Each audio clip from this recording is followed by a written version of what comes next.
Okay, Coach, I know we have a lot to talk about from this off season, but Mm-hmm. just a general opening statement on what everything the Lady Jacks have done since the end of the past regular season. The Lady Jacks have been ready for this opportunity since the end of last season. Again, it was a good year last year.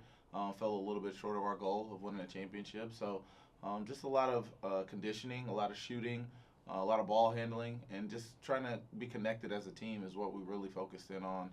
Just understanding that coming into a new year, we're gonna have new pieces. So making sure that everybody's on the same page, has the same standard of what we want out of this season, and then just trying to blend it all together and make something beautiful. With some of those new pieces, we'll talk about a little bit about what those new pieces have already received in preseason accolades and what have you, but talk about a little bit about the new pieces that are coming to the Lady Jack roster. Well, yeah, as a whole, I like all of them just because they bring a fresh breath of air. Whenever you're new to something, you're excited to be there. And so, all came in with a relative enjoyment to be here and excited to be here. So that's one thing that we enjoy is having people that want to be Lady Jacks and want to live up to the standard that the people here that have come before them have set. So, again, we've got transfers and Faith Blackstone, Harmony Dominguez, and Ashlyn Traylor, and then we have freshman kids. I'm sorry, and we also have Hope Lamel as a transfer, and then we have freshmen in Kiera Roseby and Cha Gardner. So I'll start with our freshman kids. Cha, 6'4" from New York, upstate New York, has come in and has really blossomed over the time she's been here from summer to now. Has probably seen the most improvement on our team.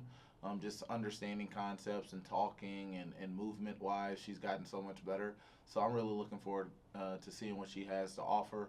And then Kiera Roseby comes in as a highly touted freshman, has won 2 state championships, has been state championship MVP. And I is somebody that I'm looking forward to having an offensive impact early on, and then to continue to watch her defense grow and watch her role continue to increase as we get going. But she's a freshman that can score it at all 3 levels, and then just brings a different weapon on the offensive end. As far as attacking mismatches. And then we talk about our 3 transfers. Armani Dominguez comes from Adams State, a Division II school, where she broke school records and is an elite shooter. But not only is an elite shooter, but is an elite connector. She moves the ball well. She passes it really well. She's an unselfish player. So anytime one of your better shooters is going to be an unselfish person and finding others, I think that that bodes well for team chemistry. And then we have Ashlyn Traylor, who's our second team all conference selection, transfer from Radford, where she was first team all conference there. Just brings a tenacity and an energy level on both ends of the floor that we're looking for and that we'll need to continue to be successful here. She gets after it on both ends. Practice hasn't even started and she's already in a full sweat because she's ready to go. And then you got Faith Blackstone, who's in her 5th year. She's bounced around a little bit and has played a lot of college basketball, but she's finally found a home here in Nacogdoches, Texas. Long athletic basketball player that can, again, score it in so many different ways. So, again, all the collection of new talent, we're looking forward to adding to the returning pieces that we have and continue to build something.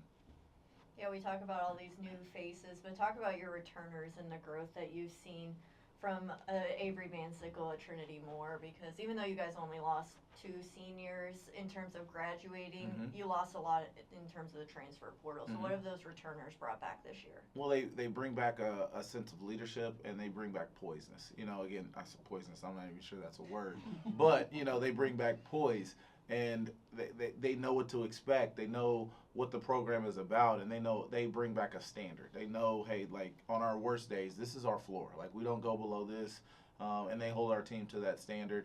And also, for me as a coach, I can call things out and they can pick it up, and then what I've enjoyed watching is them teach the other kids. Again, I may throw something out there, and then when that group goes off, they're talking to their teammates on the side. So I've just been happy with Avery Van Sickle and Trinity Moore and Mimi Gatewood and Lydia Cook Wiggins and all of our returners, and just and E2 as well. It's just how not only have they picked up where they left off, but they've improved their game, and then they're also trying to improve their teammates on a day-to-day basis. So I think that's what you need from a culture standpoint is everybody, trying to help each other.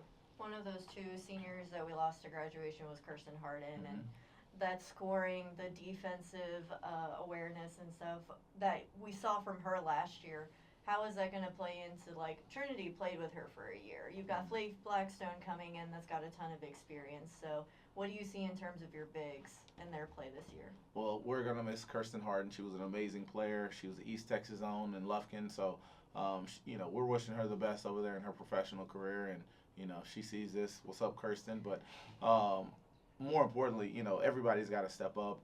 Trinity Morris, who you said, she played here for a year. She knows what to expect. She did play along Kirsten, but she does things a little bit different of a way.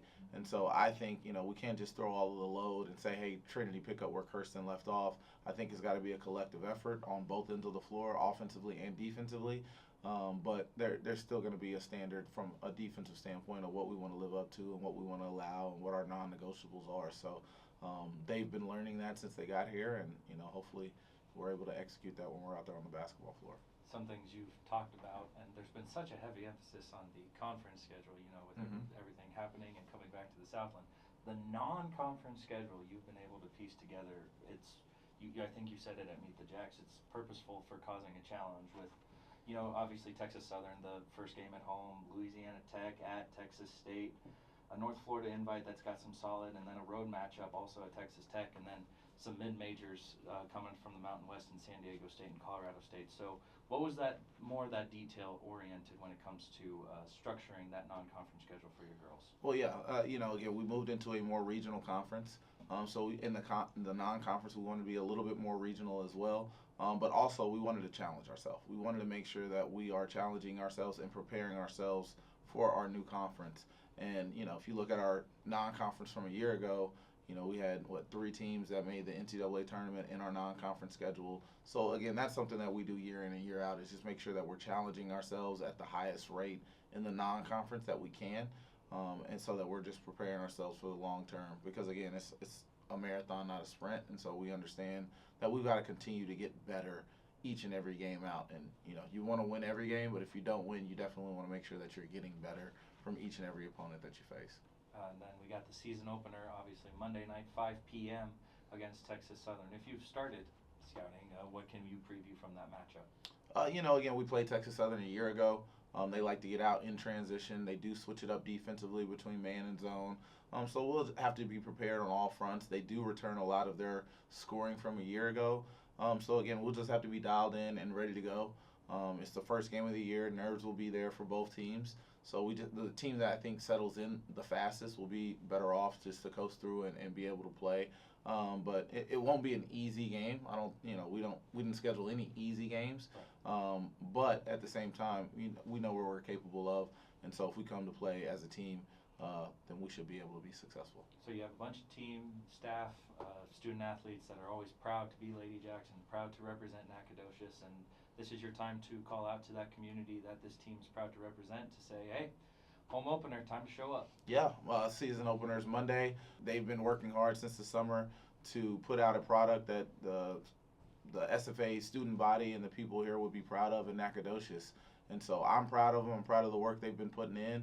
So, again, our game starts at 5 o'clock on Monday. Make sure you're there early, you're wearing purple, and you're loud. Because, again, there's nothing that takes our team to the next level than seeing the Sawmill field. So if you're coming, bring a friend, bring a family member. Make sure you wear purple and you're loud, and we will definitely appreciate it. Lady Jacks kick off the 24-25 campaign on Monday. Coach, thanks for the time. Appreciate you, Hunter. Axe 'em Jacks.